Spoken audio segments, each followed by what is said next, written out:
Estimados oyentes, ¿cómo están? Muy buenas tardes.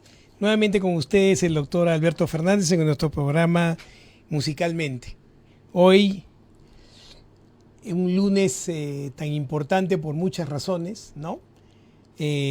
Fundamentalmente de salud, ¿no? Aún estamos tratando de poder enfrentar con propiedad y con menos muertes, por supuesto, y menos infectados esta pandemia, pero además estamos en una coyuntura política, social también importante, donde tenemos la responsabilidad, lógicamente, de elegir a la persona que consideremos más adecuada para dirigir el país, ¿no?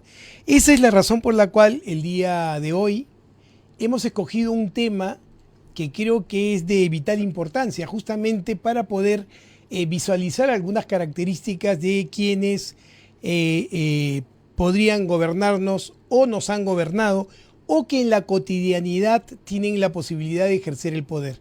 El día de hoy vamos a hablar del poder, una sensación potencialmente adictiva. ¿Y por qué hemos tomado este tema como potencialmente adictivo? Porque les comento que hoy el conocimiento de las neurociencias nos permite afirmar que una vez que un individuo transita por la oportunidad de ejercer el poder, esto le genera una sensación tan placentera y tan importante sobre el devenir de la construcción de su conducta que puede convertirse en una adicción.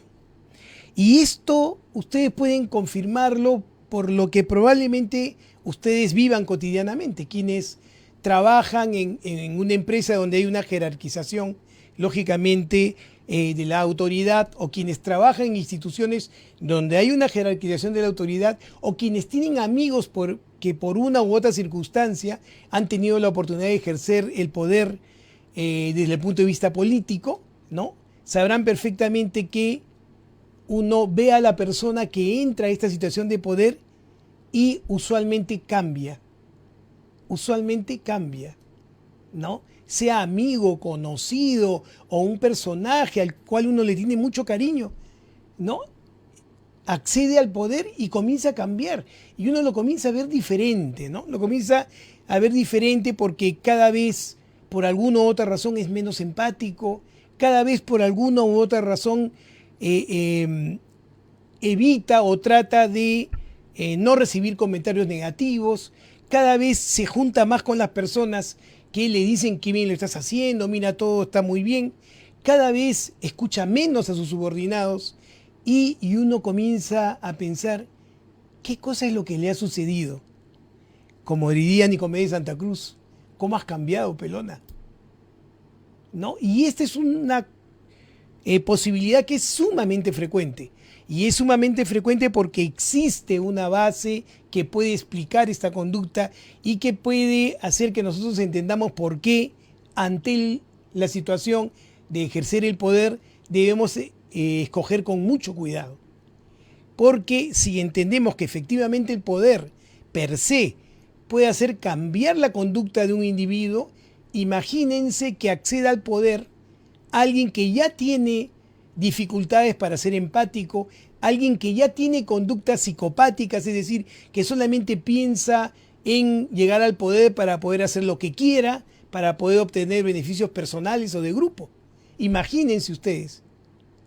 Por eso tenemos que tener mucha atención con respecto a cómo el poder puede ejercer cambios en el ser humano. Entonces, ya sea por política, en el sector empresarial o en cualquier sociedad, con frecuencia las personas que ocupan un alto cargo durante un tiempo prolongado cambian en el modo de pensar y cambian en el modo de comportarse. Y lo que es más importante, vean ustedes, contra mayor sea el tiempo que ejercen el poder, este cambio de la conducta se va acentuando cada vez más.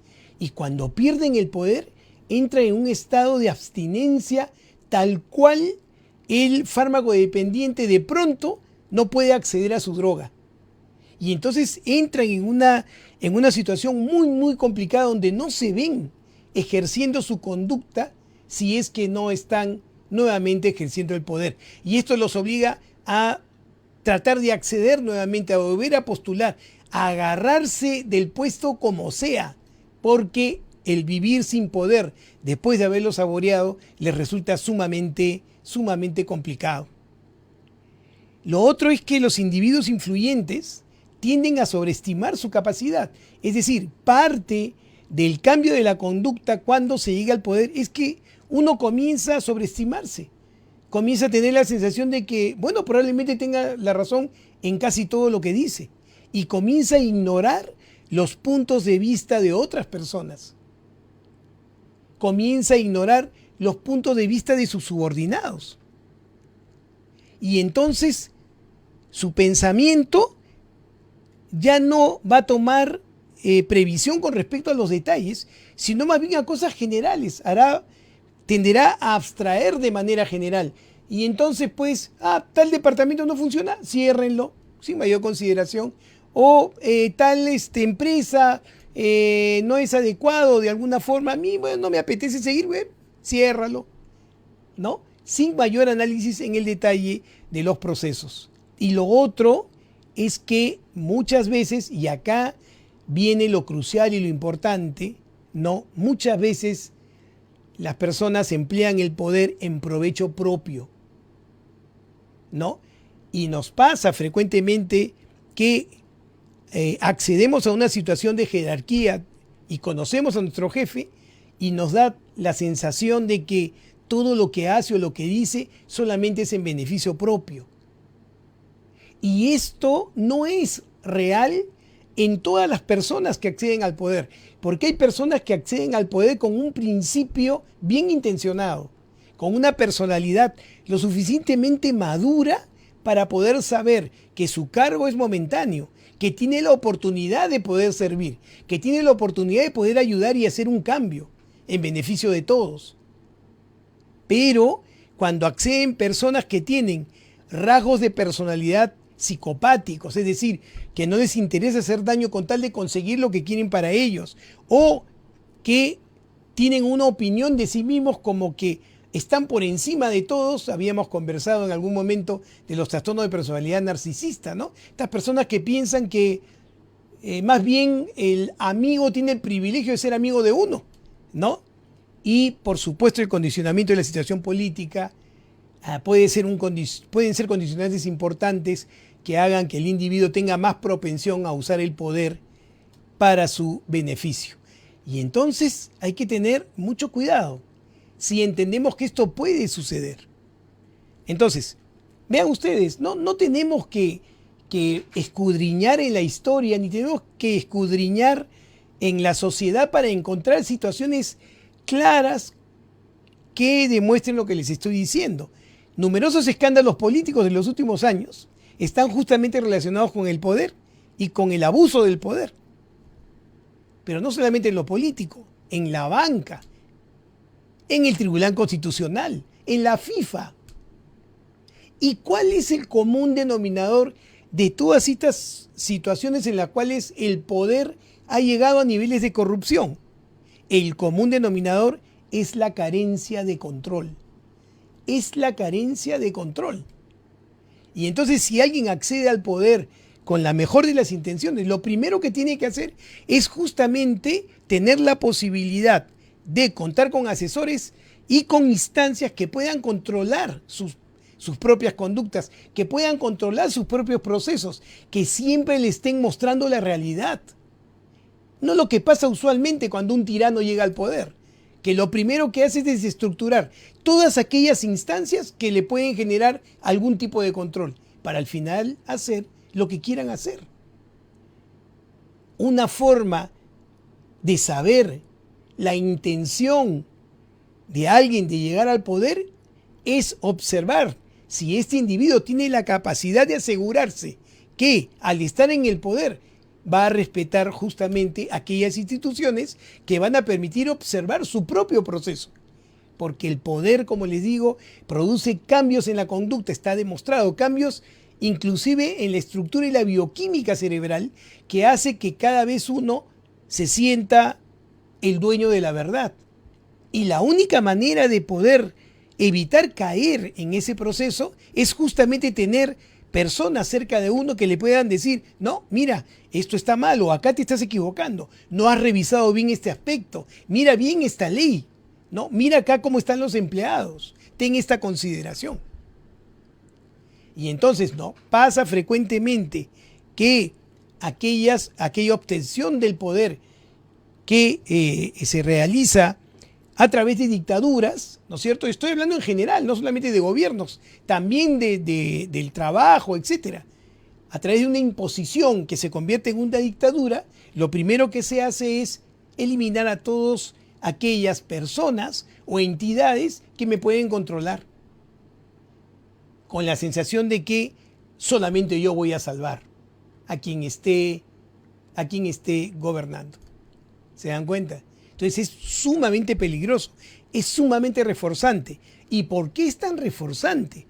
Porque nosotros tenemos que entender que en todas las comunidades, como en el caso del ser humano, ¿no?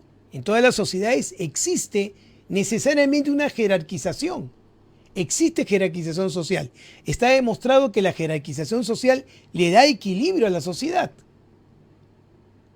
Las sociedades que no tienen estructura tienden entonces a desordenarse. Entonces es necesario tener una estructura.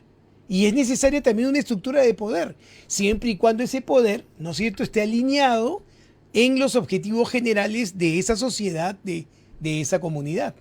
Es necesario. Y entonces hay personas que tienen condiciones para estos procesos. Hay personas que se tropiezan con el poder. Y en cualquiera de las dos condiciones, les cuento, el poder, la situación de poder, es capaz de cambiar la conducta del individuo, es capaz de cambiar su bioquímica cerebral bajo los procesos de neuroplasticidad. Por eso es bien importante, si yo sé que voy a navegar por un mar que es complicado, por un mar que voy a empezar a conocer, es bueno que antes de subirme a la embarcación me asegure que sea sólida, 1, 2, me asegure de que el motor que le va a impulsar esté bien y me asegure de que tenga un ancla que me permita, si es necesario, detenerme para evaluar, para escuchar, para entender. ¿Estamos de acuerdo? Entonces, esas deben ser las características de poder. ¿Qué pasa usualmente cuando se llega al poder y uno se enquista en el poder y hace del poder su fuente de placer más importante? Inevitablemente, primero, como les digo, evita el control. Segundo, comienza el nepotismo. ¿Qué cosa es el nepotismo al final? Rodéame de personas que lo único que van a hacer es lo que yo quiero que hagan, que me den la razón en todo. Y entonces, ¿quién más cercano para el nepotismo que mis amigos y mis familiares?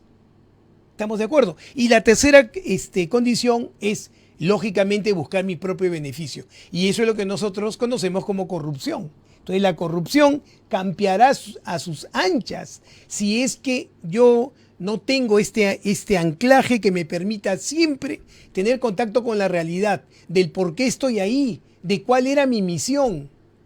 ¿No es cierto? ¿Qué cosa es lo que yo debería hacer con respecto a los objetivos que son comunes en una sociedad y que van a permitir llevar nuestro barco a buen puerto en beneficio de todos?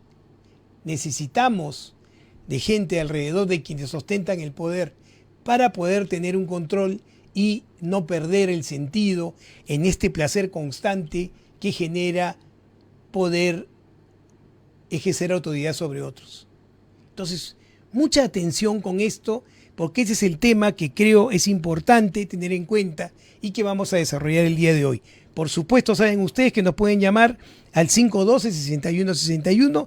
Estoy, por supuesto, en disposición de poder responder sus llamadas, y al Facebook, que ya estoy viendo, ya nos están escribiendo, por supuesto, ¿no?, para poder contestar sus preguntas. Nos dice Yolita, por supuesto, preciso el SEMA. Estoy segura que nos ayudará. Por supuesto que sí. Uno puede ver claramente las cosas que les acabo de mencionar cotidianamente. Uno puede ver, hay gente que ejerce el poder en lo cotidiano. Cuando hablamos de ejercer el poder, no nos referimos solamente, como les decía, a las cuestiones políticas o laborales. Nos referimos también a los aspectos familiares, porque en la familia también hay jerarquía. Están los padres, están los hijos, hay una jerarquía y hay una práctica de ejercer el poder de manera adecuada, de manera saludable, justamente para llegar a objetivos comunes. Tenemos una primera llamada. Oh, perdí la llamada. A ver, ojalá lo vuelvan a intentar, por favor. Sí, es cierto. Muy bien. Bueno, entonces, les decía, ¿cómo podemos definir poder para todos estar centralizados en un concepto? El poder en realidad en los humanos se define como una preocupación recurrente con y la capacidad para obtener recompensa a través de generar en otros individuos o grupo de individuos repercusiones físicas, mentales o emocionales que sean agradables o aversivas para quienes, sobre los quienes se está ejerciendo ese dominio. Vamos a recibir la llamada. Aló, buenas tardes. ¿Con quién tengo el gusto? ¿Aló? Sí. Aló. Aló. ¿Puede hablar un poquito más alto, por favor? Te perdió. Parece que hay... Sí. Parece que hay problemas con el audio. A ver. ¿Está bien? ¿Vale? Muy bien. Entonces, eso es poder, ¿no es cierto? Y miren ustedes que en la definición está claramente que cuando se ejerce poder hay una situación de placer que es importante, pero que está en relación a cuánto quien ejerce el poder puede influir sobre las otras personas. Como les decía, desde el punto de vista físico, mental, emocional, ¿no? Y lógicamente, un poder bien ejercido traerá un impacto positivo sobre las personas. Una sensación agradable, una sensación de que está uno siendo bien dirigido. Pero si es aversivo, entonces estaríamos hablando de un poder mal ejercido. Aló, buenas tardes. Aló, buenas tardes. Sí, Hola, Vanessa. ¿Qué tal, Vanessa? ¿Cómo estás? Cuéntame. Bien, gracias. Yo tengo una sugerencia. Sí. Siempre ven lo que es gobierno, Estado, Fiscalía, Policía, pero nunca hablan de los municipios. En realidad hay municipios que no trabajan bien, tienen personal que se arriesga la vida día a día en las calles y no les pagan puntual. Cuando están a fines de su gobierno, hacen obras innecesarias, ¿no? Correcto, Vanessa. No sé con qué finalidad tengo entendido que la mitad para el bolsillo y la mitad para la obra, y tiene que considerar al personal porque todos tienen familia y ellos necesitan su sueldo puntual. Correcto, Vanessa. Te agradezco mucho. Sí. Ellos se aseguran los nombrados, los de arriba. Sí, Vanessa. En su sueldo Es fijo, un mal ¿verdad? ejercicio del poder, pero justamente lo que estamos hablando. Te agradezco muchísimo la llamada. Si no trabaja bien, toda la sociedad estamos mal. Así es, Vanessa. Totalmente de acuerdo. ¿Sí? Gracias por tu llamada. Es importante lo que Vanessa señala. Miren ustedes, ¿ah? Ya saben, como Vanessa, nos pueden llamar al programa. Tenemos otra llamada. Bueno, antes de contestarle a Vanessa. Aló, buenas tardes. Aló, buenas tardes, Sí. doctor. ¿Cómo está? Habla Juana Rodríguez. Hola, Juanita, cuéntame. Acá felicitándole por Gracias, el programa. Juanita. Doctor, cuando usted habla sobre lo cotidiano, ahí entra lo del machismo. Ah, qué en buenas. casa. Ya, perfecto. Entonces, Efectivamente. Eso debemos de desterrarlo, ¿no? Para Totalmente. poder avanzar en el país. Así es. Eso causa muchos problemas, ¿no? Entonces yo pienso que debemos de empezar por casa y Muy bien. poco a poco avanzar. Muy bien, Juanita. Muchas gracias por tu llamada. Sí, doctora. Excelente intervención. Es justamente la idea que quería compartir con ustedes, ¿no? Cuando hablamos del poder, no solamente hablamos del poder que se ejerce en instituciones gubernamentales o del poder que se ejerce en empresas, también hablamos del poder, como les decía, que se ejerce en la familia, entre los amigos, que es saludable y jerárquico, no hay ningún problema. Como les decía, cuando el poder está ejercido de tal forma que quienes son de alguna u otra forma, tributarios de ese poder, y eso les hace sentir tranquilidad, un impacto adecuado, donde sienten que la persona que está a cargo tiene criterio para poder llegar a objetivos comunes, es extraordinario y es maravilloso. Por supuesto que sí, pero tenemos que tomar en cuenta que cuando este poder nos ejerce aversión, entonces hablamos de una tremenda dificultad. Tenemos otra llamada. Aló. Buenas tardes, doctor. Sí. Doctor, una pregunta. Dígame. En las bandas de delincuentes que están organizadas también existen jerarquías. Estas son generalmente integradas por gente pues, que tienen ciertos trastornos. ¿Cómo se manifiesta ahí el poder? ¿Puede usted explicar, doctor? Sí. Perfecto. Excelente pregunta. Muy buena pregunta. A usted. Miren ustedes. Entonces, ordenando las preguntas para no quedar mal con Vanessa ni con Juanita, ¿no? Miren ustedes. Hay un estudio muy interesante que se hizo en una cárcel donde se estudiaron los cerebros de los prisioneros que ejercían el poder con control de la violencia versus presos que ejercían el poder solo con violencia versus los subordinados. ¿Y saben lo que se encontró? Les voy a contar que aquellos que tenían la capacidad de ejercer el poder sin necesidad de violentar, tenían un adecuado control de sus emociones. ¿Qué les parece? Y podían ejercer el poder no solamente por temor, sino también por admiración. En cambio, los delincuentes que solo ejercían el poder con violencia tenían el sistema de control de los impulsos totalmente alterado. Y usualmente el poder ejercido en tiempos muy cortos porque ante la conducta violenta recibían conducta violenta y morían y eran rápidamente reemplazados por otros. En cambio, los subordinados tenían más bien un aumento del sistema de emergencia, el funcionamiento del sistema de emergencia. Y entonces este temor permanente hacían que se subordinaran inmediatamente. Miren la diferencia. Entonces, si yo tengo un grupo de delincuentes, ¿no es cierto?, que tiene un jefe que ejerce el poder, ese jefe extenderá su poder en la medida en que no solo ejerza temor, que en el caso de la delincuencia es el factor más importante, por supuesto, sino también la inteligencia de poder manejar emociones y manejar expectativas de sus subordinados. Y así el poder se extenderá. Pero aquellos que ejercen el poder solamente con violencia, usualmente terminan su mandato con violencia. ¿Se dan cuenta? Entonces, son caminos diferentes de un mismo proceso que es ejercer el poder. Por eso les decía, si nosotros vamos a confiar en alguien que nos dirija, debemos tener en cuenta primero que esa persona, antes de ejercer el poder, debe tener cualidades básicas de empatía, cualidades básicas de escucha, cualidades básicas de poderse poner en el pellejo del otro y buscar siempre objetivos comunes. Si esa condición previa no está, entonces probablemente cuando se ejerce el poder, el cambio de conducta en este individuo empeorará esa incapacidad de empatía y entonces se hará un tirano. ¿Se dan cuenta? Entonces es importante también saber de los antecedentes de cada persona antes de confiar en que esta persona nos dirija. Y hablamos, vuelvo a repetir, en general.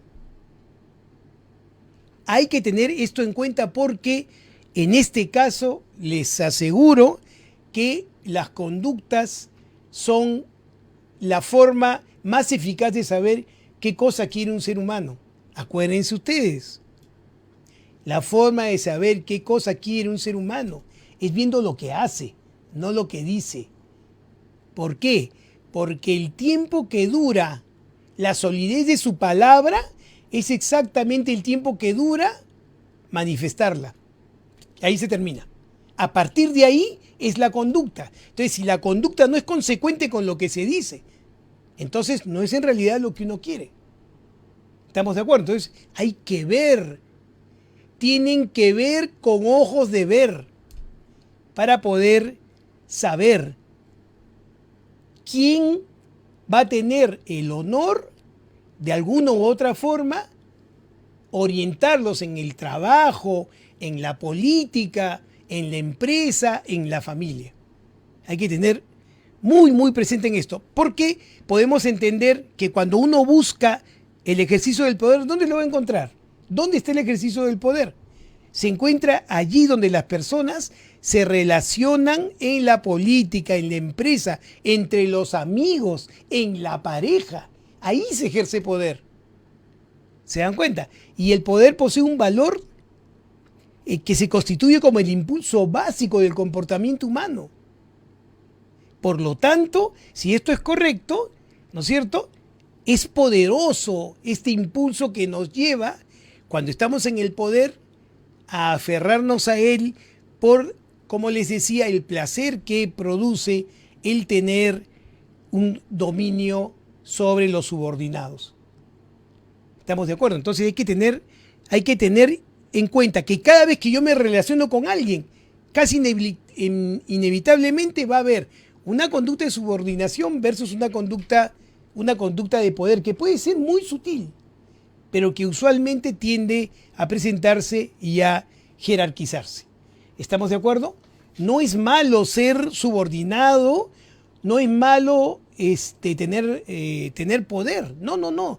La idea es tener equilibrio en eso, ¿no? Vuelvo a repetir, sociedades estructuradas el poder está dividido jerárquicamente porque no todos pueden hacer todo. Algunos trabajarán en especialidades determinadas, otros tendrán acciones más administrativas, otros tendrán acciones de jefatura porque están en condición de hacer cada cosa o han recibido formación para eso. Tenemos otra llamada.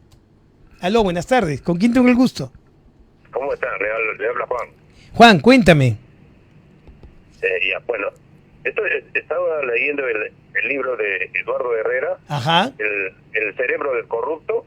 Muy bien. Y entre otras cosas dice, casi por lo general, dice que las personas que son propensas a tener el dominio, porque por naturaleza pues, el ser humano es territorial, ¿no? Y así dominante. es. Ya, entonces, yo estaba leyendo y Eduardo Herrera, en su libro El cerebro del corrupto, dice que casi nunca cambian los corruptos. O sea, su mentalidad siempre va a prevalecer así de corrupto. Ajá. Ya. Quería usted a ver...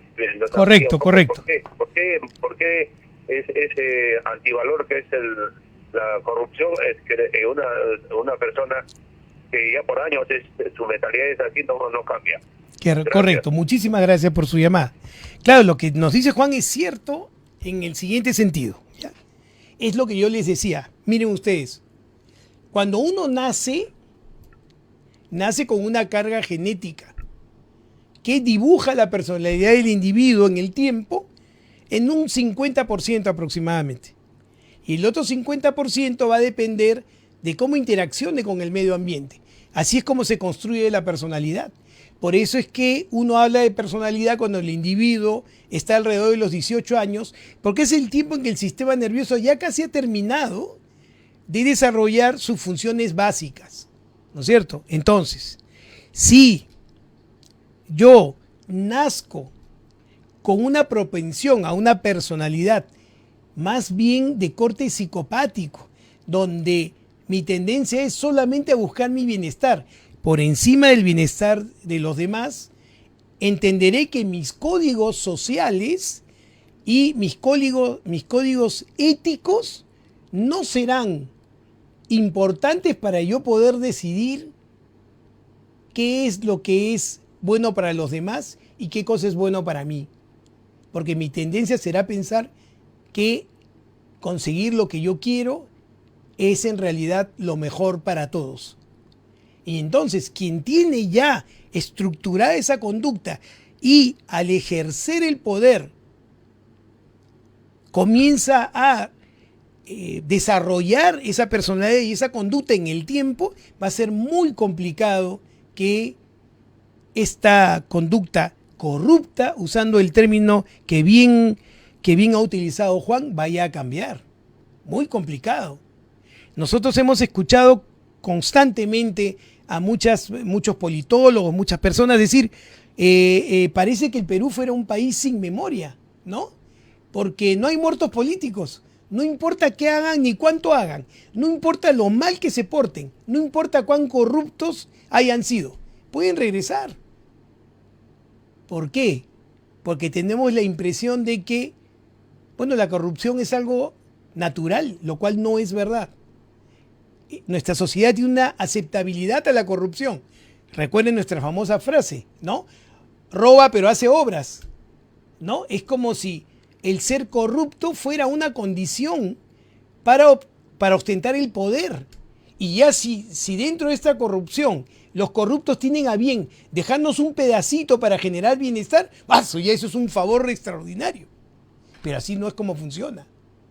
Para ejercer el poder, yo tengo que tener como condición, y se los he dicho muchas veces, la capacidad empática. Es decir, poderme poner en el pellejo del otro y poder leer el bienestar en el bienestar común, no solamente en mi bienestar. Y esa es una condición previa fundamental para que cuando pueda optar por el poder, no vaya a cambiar mi conducta y vaya a convertirme entonces en un tirano. ¿Se dan cuenta? Por eso los antecedentes también son importantes en esta situación. ¿Las conductas son iguales cuando se tiene poder o no? No. Las conductas son diferentes. Cuando se tiene poder, lo que nosotros intentamos, ¿no?, es que las reglas que yo debo cumplir sean más laxas, ¿no? Que, por ejemplo, las reglas sociales u éticas puedan ser un poquito más laxas para mí porque yo tengo el poder, ¿no? Les voy a poner un ejemplo tonto pero real, ¿no? Acá en el Perú yo puedo, un policía me para el auto, yo me puedo bajar y discutir con el policía. Inclusive me siento en derecho de faltarle respeto. Esa es una forma de ejercer poder, ¿no es cierto? Porque de alguna u otra forma yo siento que estoy en condición de no respetar la autoridad. Pero después viajo a Estados Unidos y ¿ustedes creen que se me va a ocurrir bajarme del carro para levantarle la voz a un policía? No, señor. De ninguna manera. ¿Por qué? Porque allá la ley se cumple. Y entonces no va a ser la ley laxa para mí en un país donde la ley se cumple. Y entonces, ¿qué haré? Me subordinaré inmediatamente, acataré la norma, trataré de manejar con el mayor cuidado posible. Y si un policía me para, seguiré todas sus órdenes. Entonces las conductas no son iguales. Cuando ejerzo el poder, tiene una característica. Cuando me subordino, tiene otra característica. Y entonces tenemos que tener esto en cuenta, porque esto, como les decía, no se libera ni es ajeno a los cambios sobre el sistema nervioso. ¿Estamos de acuerdo? Por eso les decía, la única manera de saber qué cosa quiere un ser humano es viendo lo que hace, no lo que dice. Nos dice Rosita: buenas, doctor, gracias desde ya por el programa de hoy. Un tema que nos ayudará a ver con más claridad el poder del poder. Nos dice ella: yo recuerdo una frase del expresidente Valentín Paniagua: hay que temer al poder, efectivamente, porque el poder puede transformarnos. Y usualmente esa transformación, ¿no es cierto?, no es productiva ni es saludable cuando el poder se prolonga. Por eso es importante alternar en el poder. Contra más se prolonga el poder, más posibilidades de que uno comience a trastocar su conducta al estar en esta situación de poder. Por eso tenemos que tener mucho cuidado cuando genuinamente queremos llegar al poder para ayudar y después sentimos que solamente nosotros vamos a poder salvar una situación determinada, cuando eso no es verdad. Así es como se empieza a contaminar el poder que debe ser saludable y bien intencionado con objetivos comunes para la comunidad. Nos dicen, doctor, no solo ese comportamiento es cuando tiene alguien poder, el poder del dinero. Conozco mucha gente que viajó a Estados Unidos y tuvieron un cambio increíble. Claro, pero no en Estados Unidos. A ver, ahí hay que acomodar algunos procesos, ¿no? Efectivamente, debe haberles pasado a algunos de ustedes que un amigo efectivamente se fue con una mano atrás y otra adelante a Estados Unidos, ¿no? Y trabajando, probablemente mucho más de lo que trabajaba acá, logró tener una oportunidad en Estados Unidos y pudo hacer dinero. Y cuando regresa a visitar a los familiares o a los amigos, está absolutamente cambiado, ¿no? Y entonces su actitud cambia. Se empodera con los amigos. ¿Por qué? Porque él lee que ha triunfado sobre los demás. ¿Se dan cuenta? Y es una mala lectura del poder, en realidad. Porque no es el poder del dinero lo que lo hace cambiar. Es su mala percepción del poder a través del dinero. ¿Se dan cuenta? Y entonces, si yo tengo la sensación de que al tener dinero tengo poder sobre los demás, intentaré lógicamente ejercer mi autoridad a través del dinero, como hacen muchas personas, ¿no? ¿Estamos de acuerdo? Entonces, si no me funciona ejercer el poder a través de mis condiciones de líder, entonces pues una bajadita, ¿no? Dinero para ti, dinero para ti, dinero para ti. Y entonces todas estas personas harán lo que yo les digo porque ejerzo el poder a través de una coima. Y eso se llama corrupción. ¿Estamos de acuerdo? Entonces es diferente. Está en realidad en el sentido de cómo yo llego a percibir las cosas. Cómo llego a percibir algunas condiciones que puedo yo pensar que son ventajas, ¿no? Cuando en realidad el vínculo es un proceso que nace, como siempre les digo, de la empatía y de la posibilidad de estar con el otro, más allá de las condiciones económicas. ¿Se dan cuenta? Entonces, muy, muy importante este comentario. El dinero es poder, nos comentan. El dinero es un vehículo que permite ejercer poder. Eso es indudable. Es indudable. Pero, como les vuelvo a repetir, la forma de sostener el poder en el tiempo probablemente intermedie por un interés básico, ¿no? Que constituye el bienestar económico, pero como ustedes saben, todo el poder que se ejerce a través del dinero es una forma clara de corrupción, ¿no es cierto? Y entonces, si no existen aquellos valores que están en el sentido de poder beneficiar a la comunidad en general, entonces solo serán beneficiadas aquellas personas que estén de acuerdo conmigo en cómo son y deben ser las cosas, pero por supuesto también de acuerdo en que debo ser yo quien dirija el destino del proceso. ¿Estamos de acuerdo? Entonces, se ha podido establecer que cuando se ejerce el poder, no hay una condición que es terrible, que es propio de los tiranos, que es cuando se junta una triada en la que primero hay fuertes rasgos de pensar solamente en lo que a mí me conviene. 2, pensar que yo estoy por encima de los demás. ¿Estamos de acuerdo? Pensar que estoy encima de los demás. Y por último, no tener la menor idea de la consideración de los límites morales, éticos y legales. Cuando esa triada confluye, entonces vamos a estar frente a una persona que va a ejercer el poder solamente generando daño a los subordinados. Entonces, vuelvo a repetir, hay que tener mucho cuidado, hay que ver la historia, hay que ver al ser humano de manera longitudinal, no transversal. No porque hoy digo que he cambiado y soy bueno, he cambiado y soy bueno.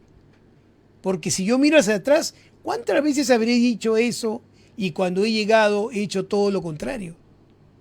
Solo las conductas nos pueden explicar claramente qué cosa es lo que quiero para mí y qué cosa es lo que quiero para los demás, ¿no es cierto?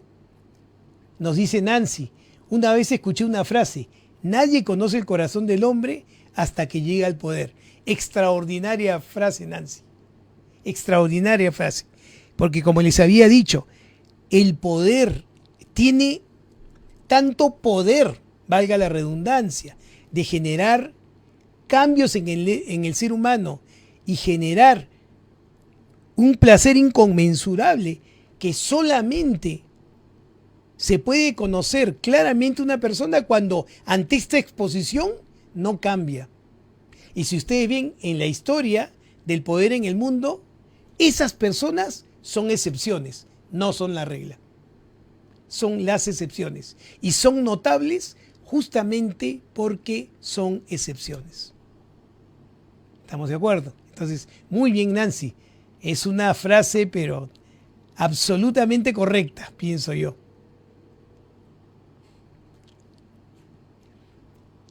Noelia nos dice, el poder es el opio de los políticos, parafraseando al señor con apellido. Bueno, ya, sí, efectivamente, puede ser tan adictivo como el opio, efectivamente, mi querida Noelia. Vamos a recibir una llamada. Aló, buenas tardes. ¿Con quién tengo el gusto? Aló, ¿cómo está? Buenas tardes. Julio. Hola, Julio, ¿cómo estás? Cuéntame. Bien, doctor, felicitado por el programa, interesante tema. Gracias, Julito. Y bueno, me recuerda lo que es el programa de lo que es una comunidad terapéutica. Ajá. Hay los principios de la comunidad terapéutica es que un residente siempre vaya ascendiendo poco a poco a responsabilidades, ¿no? Poco a poco le dan delegaturas y conforme van ascendiendo llegan a un nivel de poder. Por Correcto, ejemplo, Julio. Yo cuando estuve en la comunidad terapéutica me llegaron a dar de operador, era el máximo, ¿no? Que se encargaba de dar las órdenes, elaborar el horario, Correcto. coordinar con todo. Y ahí es donde yo he notado, ¿no? Que hay algunos residentes que cambiaban bastante, se volvían, si eran psicopáticos, hacían informes. Correcto, correcto. Se ensañaban con los demás. Correcto, Julio, correcto. Excelente Excelente ejemplo, ¿ah? ¿No? Excelente ejemplo, Julio. Me va a permitir también ahondar en un aspecto. Lo que usted dice también de que también había instancias, ¿no? Porque ahí había reunión de delegados donde daban el voto de confianza para los operadores. O sea, si había mala gestión, también lo bajaban, ¿no? Se lo tumbaban. O sea, había una entidad que regulaba ese poder, ¿no es cierto?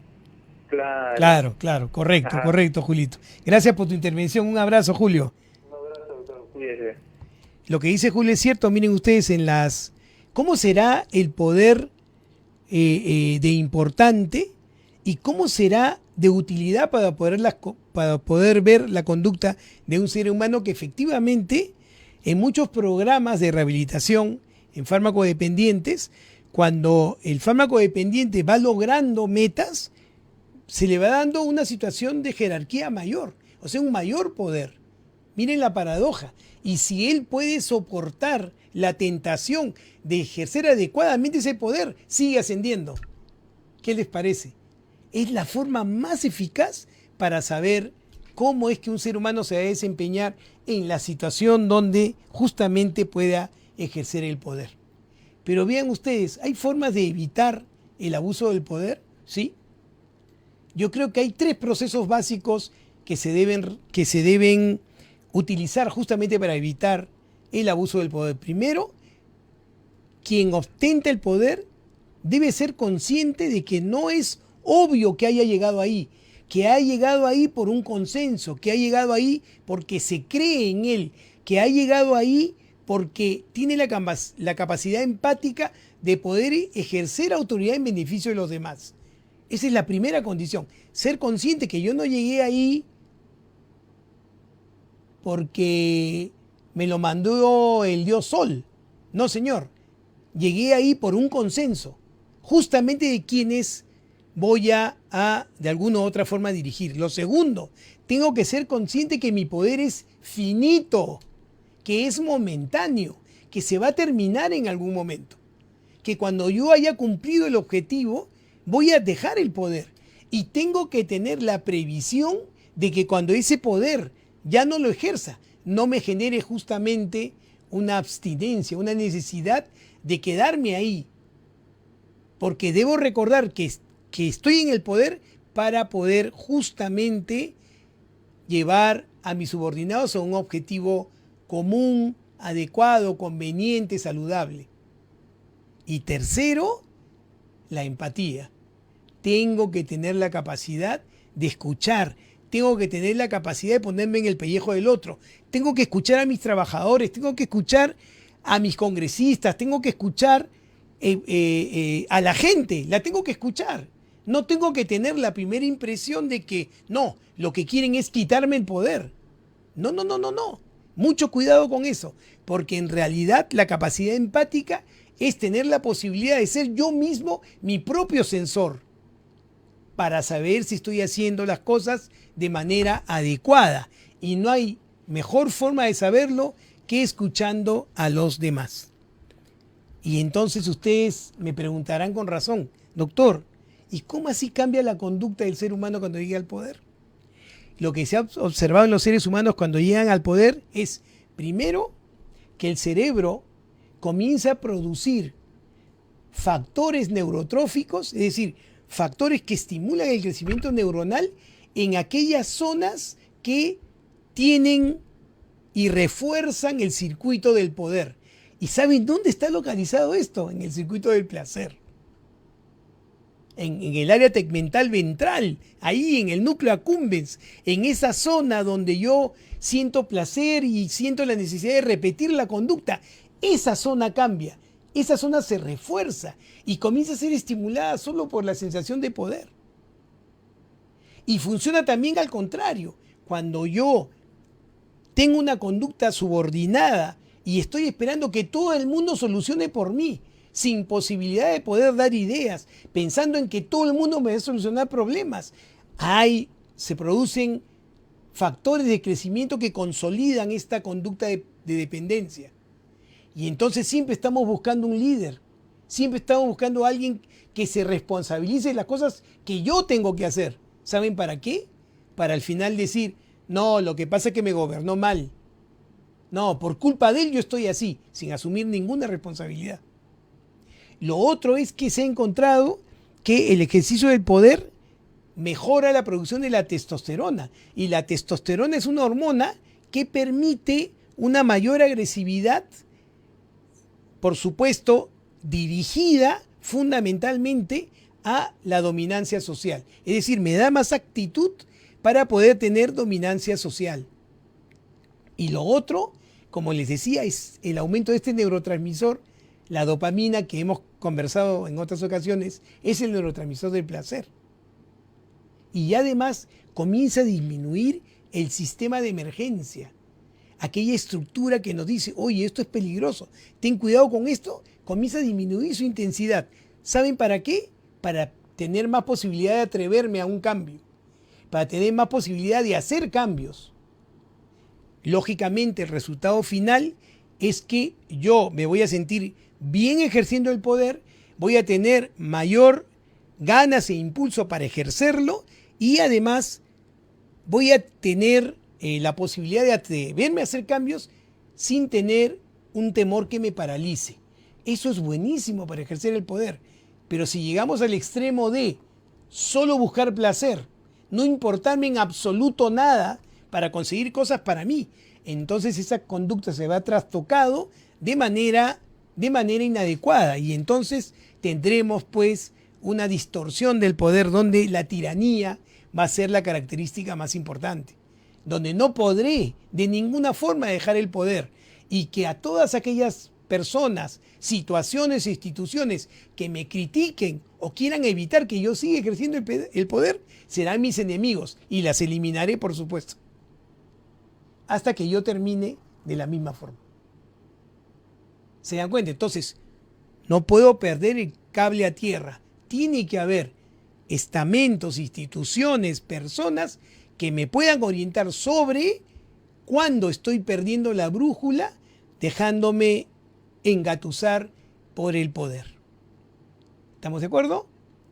Ángela nos dice, doctor, ¿por qué la prensa no dice nada? Bueno, son formas de ejercer el poder, pues el poder está en todas las instituciones y los intereses también están en todas las instituciones.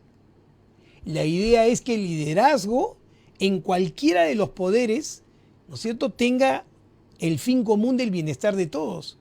Si todos tuviéramos eso en el corazón y en la mente, les aseguro que este sería un país extraordinario. Porque sí es verdad que el Perú es un país rico. Es cierto, somos un país rico. Pero nosotros no permitimos que se vea esa riqueza. ¿Por qué? Porque nos falta otra riqueza que potencie esta. Y esa riqueza es la riqueza de tener objetivos comunes. Es la riqueza de sentirnos uno solo. Es la riqueza de sentirnos como sociedad. Es la riqueza de sentir que si el otro mejora, nosotros también vamos a mejorar. Esa es la idea. Y todos podemos mejorar de manera conjunta, sin la sensación de que se están aprovechando de nuestra condición. Eso sería extraordinario. Pero para eso no basta con tener un líder adecuado, alguien que ejerce el poder de manera correcta, sino que nosotros mismos tenemos que tener la codificación correcta para los objetivos comunes. Si no, no va a funcionar. No importa quién sea quien ejerza el poder. Elizabeth nos dice, doctor, recuerdo el experimento del psicólogo Stanley, así es, Milgram, obediencia al poder y hasta dónde el individuo puede convertirse en malvado. Efectivamente. Y ahí está justamente lo que les decía, ¿no? Cuánto ejercer el poder puede transitar inclusive por hacer daño al otro sin que esto me genere ningún arrepentimiento. Julio Andrade nos dice, o sea, doctor, ¿se puede decir que se da un fenómeno de neurosensibilización por el poder? Julio, absolutamente de acuerdo. Absolutamente de acuerdo. El poder es una adicción tan importante como lo puede ser la adicción a la cocaína. Les voy a comentar sobre un trabajo. Vean ustedes, se hizo un trabajo en primates, ¿no? Se tomaron primates alfa, es decir, primates que naturalmente ejercían el poder, se les separó de su manada. ¿Estamos de acuerdo? Y se tomó otro grupo de primates que no eran líderes y se les apartó de la manada. A los dos se les hizo dependiente a la cocaína. ¿Saben lo que pasó? Cuando regresaron los subordinados, siguieron dependiendo de la cocaína. Pero cuando los monos alfa, que ya eran dependientes de la cocaína, regresan a su grupo, ¿saben lo que pasó? Dejaron de consumir la droga para ejercer nuevamente el poder. Miren ustedes, el poder nos protege contra otras dependencias, pero también puede convertirse en una gran dependencia que puede generar daño a quien le ejerce como al otro. Por eso siempre repetiré permanentemente, señores, cable a tierra. Y cable a tierra significa que quienes vamos a elegir a quien ejerza el poder, ¿no es cierto?, lo hagamos con responsabilidad. Responsabilidad significa ver en lo longitudinal y escuchar en lo actual. Fundamental. Y lo otro es que quien ejerza el poder entienda que solo yendo juntos, solo con el bienestar conjunto, podremos tener memoria de quién realmente al ejercer el poder hizo bien las cosas. El Perú es un país bendito, en realidad. Hagamos que esa bendición se extienda no solamente a sus riquezas naturales, sino también a la riqueza de su gente. Que decir que la riqueza del Perú es la riqueza de su gente no sea una frase hecha, sino que sea una realidad. Y el momento que eso suceda, seremos un mejor país, un extraordinario país. Gracias por estar ahí, gracias por escucharnos. Les mandamos un fuerte abrazo, que tengan una linda semana.